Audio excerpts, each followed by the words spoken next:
The member for Bowman has the call.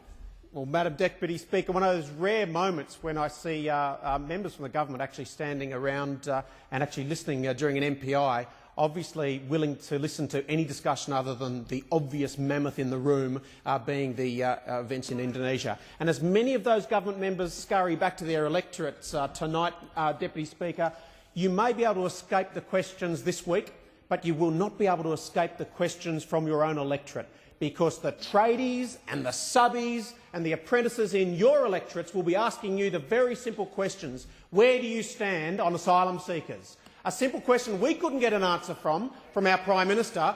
Now, the Prime Minister is all but one a neighbour of mine in Brisbane, but they in Bulimba and Morningside and East Brisbane are the same people in Redlands that have not got an answer to this. Where was the fair go? Where was the honesty? And where is this Prime Minister walking not both sides of the street but both sides of the Timor Sea on this issue, trying to appease Indonesia, and that's now left in smoking rubble, trying to appease Australians with all of this conflicting messages about tough but humane but compassionate but fair, but absolutely nothing consistent. And in the end, the only casualties are those poor unfortunate souls sitting in Tanjung Pinang, those poor souls who cannot rely on fair treatment, and the Australian public servants who do that good job, who cannot look these asylum seekers in the eye and say, we will treat you fairly. There is a process around our foreign relations. We will consider your case fairly. You will be heard within an average of 52 weeks in 85% of cases. But no, by any definition, this is a special deal. No matter what arm of the media you come from, this is a special deal. In the pubs and clubs and pick-up zones of my electorate, Deputy Speaker, this is a special deal. Talk to the mums in the shopping centres, talk to the fathers commuting home from work. It's a special deal in anyone's eyes.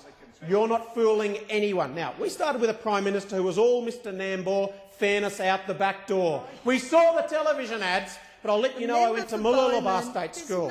We didn't have a lot of time for people with an attitude of walking both sides of the street. Did it at Nambour State School, did it on the TV ads, and is doing it right now. The other question is a simple one that Australians would ask, a question of honesty. Will one stand up for one's decisions or make up a border protection cabinet committee that makes a quiet, secretive decision and then scurries off and whispers in each other's ear, whatever you do, don't CC the PM's office. Just send this letter off in Tamil after you've found an interpreter, but make sure the Prime Minister doesn't know about the decision, because when he's asked, he needs to be able to say he knew nothing. He's only the place where the buck stops, but no decision is made if it's a tough one. No, that's done. That's done by some completely unelected committee. Now, I say to the members of the government, the staffers and bureaucrats, I say to members of the government, how do I convince the people sitting at the Sands Hotel in Cleveland? How do I look them in the eye and tell them who cut this smoking deal? And I say to them, no, they're staffers and they're bureaucrats. And was the Prime Minister involved in this one? No. I mean, the greatest collective control freak we've known as a leader of this country didn't even know about the deal. I mean, I can't sell that message at the Kapalaba Tavern or the Grandview Hotel. I couldn't sell that if I tried, and I challenge anyone to attempt to.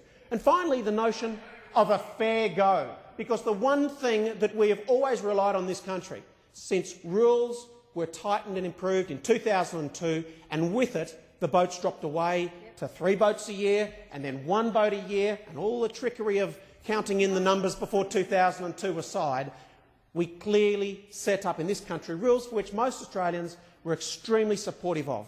Now, I understand the Prime Minister has an awkward walk on, as I've said, both sides of the street, trying to appease conflicting constituencies, but I tell you what, the Australian people, and many of them don't read the papers every day and listen to the radio every day and watch TV all day, will be asking just a simple question.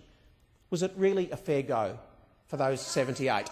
First of all, they wouldn't leave the Oceanic Viking, so they were rewarded for being obstructive. And then number 2, when they're taken off, they're promised everything will be okay for you and you'll be treated differently to those on the other side of the bars.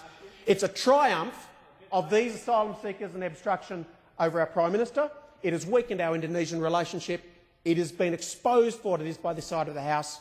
This government needs to look again to their actions of last week, and I support this motion.